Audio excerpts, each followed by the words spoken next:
What's up, guys? This is Chris coming at you with the tip of the week, buzz baits.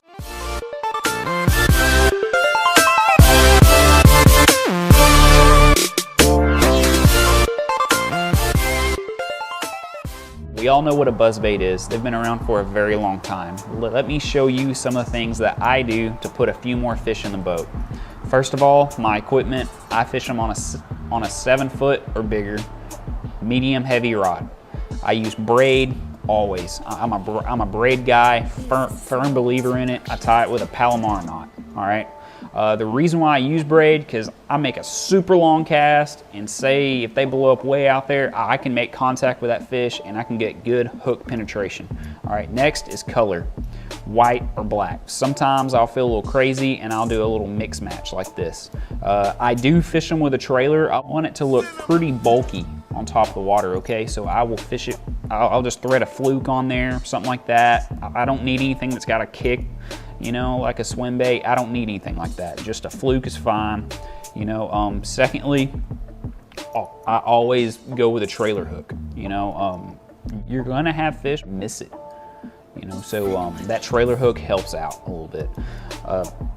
Now let's talk about the most important thing, probably something that I do different than a lot of people, and that's the weight of a buzz bait.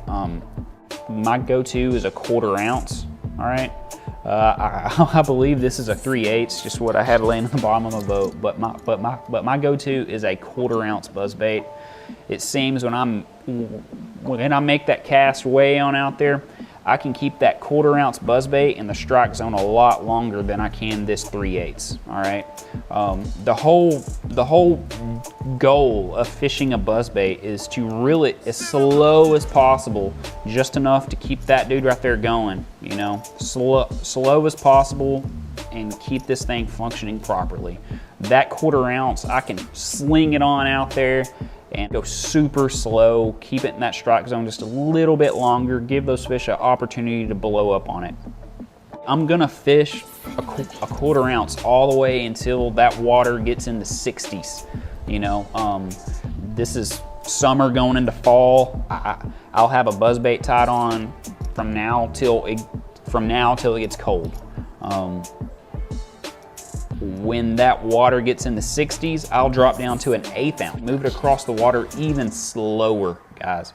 I mean, just really, really slow, barely keeping that thing going. Say that you fish a grass lake and you're like, well, Chris, I can't really fish a buzz bait. I can't throw it all the way up on the bank because it's got eelgrass everywhere. It's got pads everywhere. It's got milfoil, you know, something, you know, pondweed, whatever.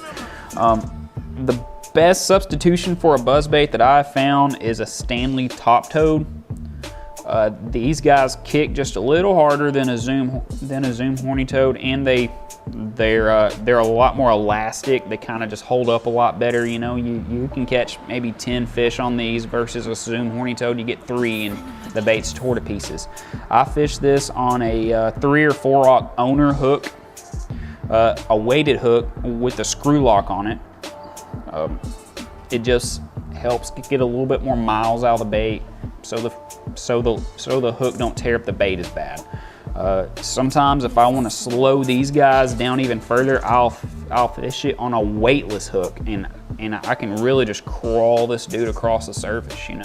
Well, guys, that's it for the weekly tip. Hope this helps. Hope it helps you put a few more fish in the boat. Having questions or comments, please leave them down below.